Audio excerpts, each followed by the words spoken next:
অনেকেই আবার বলছেন যে বর্তমান সংবিধান তো আমরা মানি না, কারণ এই গণঅভ্যুত্থান তো সংবিধান মেনে হয়নি, সংবিধানকে আমরা এটা মানলাম না, এটা ছুঁড়ে ফেলে দিলাম।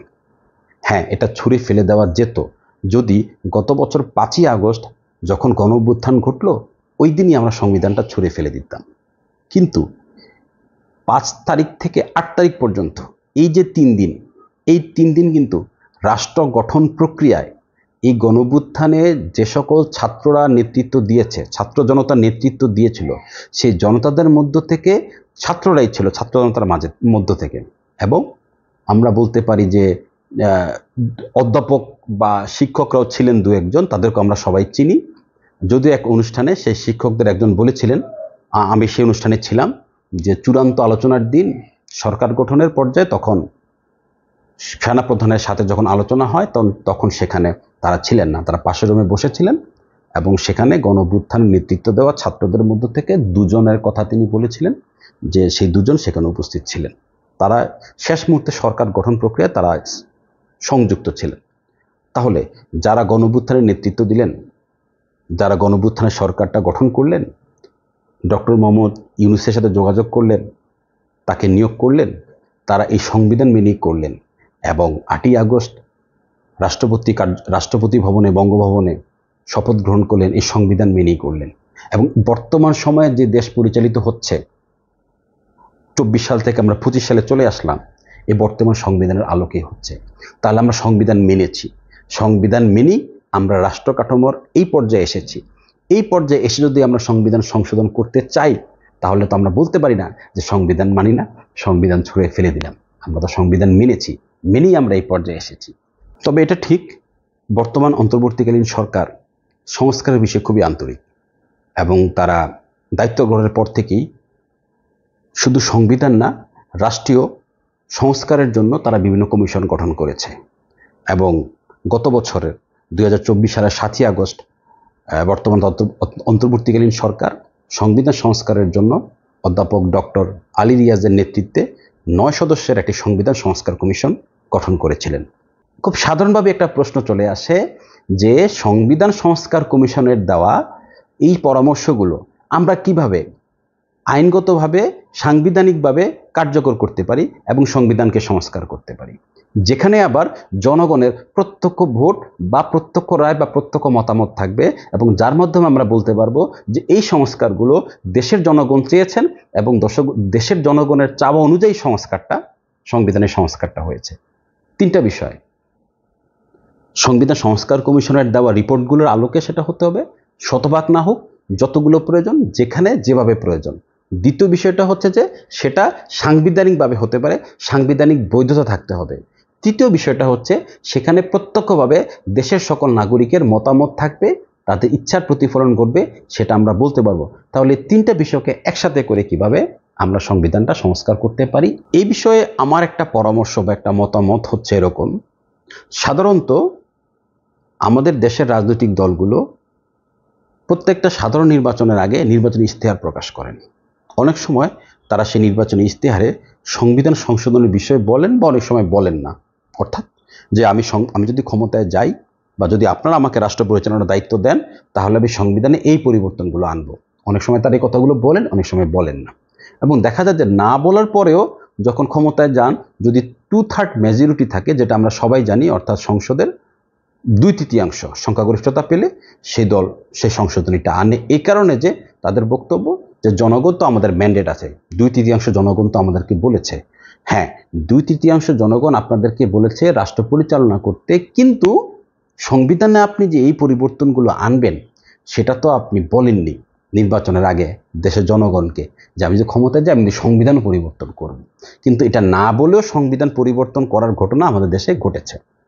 সেক্ষেত্রে আমার যে পরামর্শ সেটা হচ্ছে যে আগামী নির্বাচন, সাধারণ নির্বাচনের আগে প্রত্যেকটা রাজনৈতিক দল তাদের নির্বাচনী ইশতেহারে তারা সরাসরি জনগণের কাছে শপথ করবে, বলবে, অঙ্গীকার করবে যে আমি যদি রাষ্ট্র ক্ষমতায় যাই, যদি আপনারা আমাদেরকে ভোট দিয়ে রাষ্ট্র ক্ষমতায় পাঠান, তাহলে সংবিধানে আমি এই সংস্কারগুলো আনব।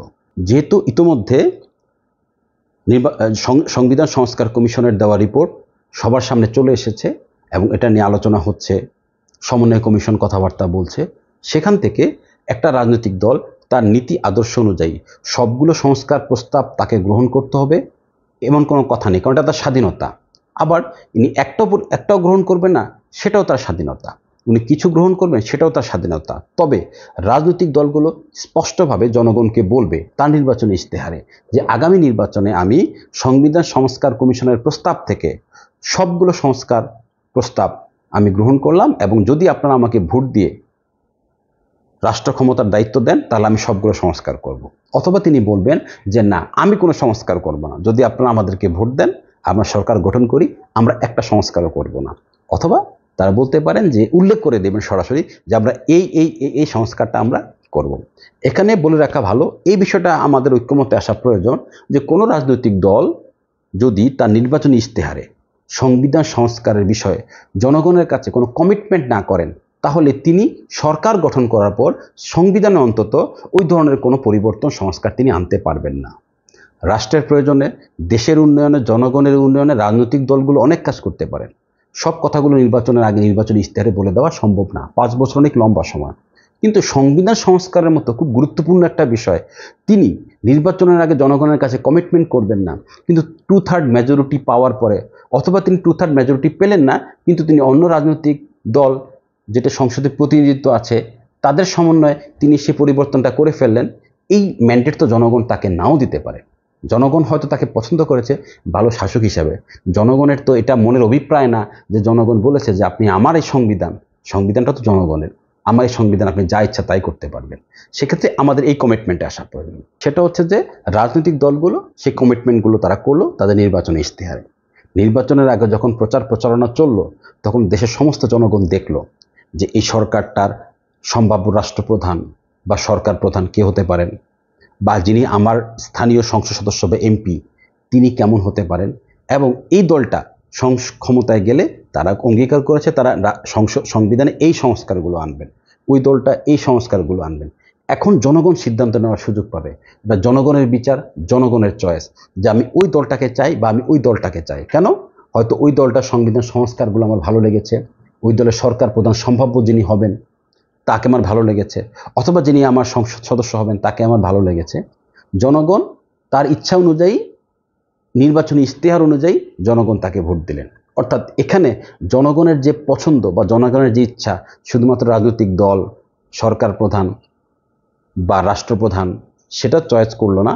জনগণ এই ভোটের মাধ্যমে উনি সংবিধানের কোন কোন সংস্কার চান আগামী সরকারের মাধ্যমে সেটাও জনগণ পছন্দ করলেন এবং জনগণ রায় দিয়ে দিলেন।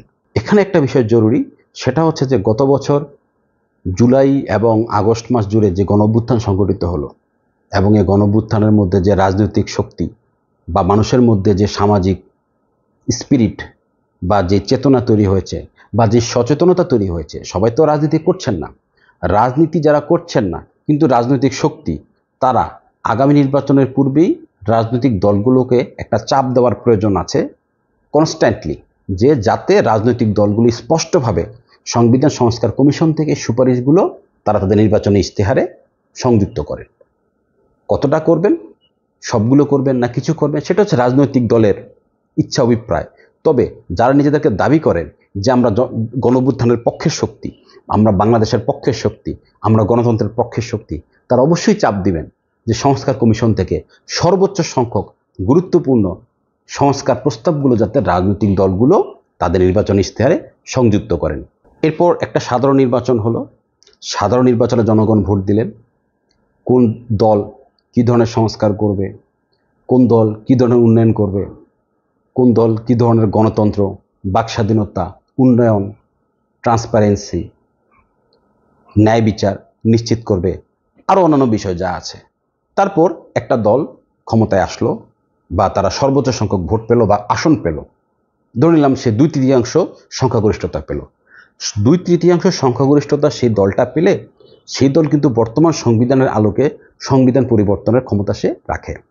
তো সংবিধানের পরিবর্তন করতে গেলে সংবিধানের বর্তমানে 7ম অনুচ্ছেদে যে ধারাগুলো আছে, প্রথমে বর্তমান সেই রাজনৈতিক দলকে বা সেই নতুন সরকারকে আগে সেই ধারাগুলো বিলুপ্ত করতে হবে।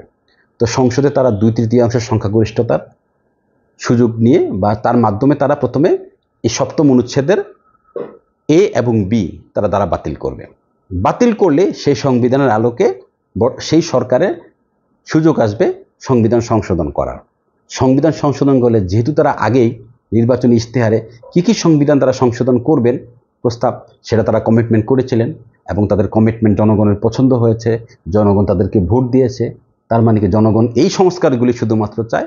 তারপর তারা সেই সংস্কারগুলো ধাপে ধাপে হোক, একবারে হোক, আইন যেভাবে প্রেসক্রাইব করে, সংসদ, বিচার এবং সংবিধান যেভাবে প্রেসক্রাইব করে, তারা তাদের 5 বছর মেয়াদ এবং সময় রয়েছে, সেই সময়ের মধ্যে তারা তাদের জনগণের কাছে দেওয়া অঙ্গীকার পূরণ করবে। তবে হ্যাঁ, একটা বিষয় আবার দাঁড়ায়, যদি একটা রাজনৈতিক দল সরকার গঠন করলো কিন্তু তিনি 2/3 সংখ্যাগরিষ্ঠতা পেলেন না, সেক্ষেত্রে করণীয় কি?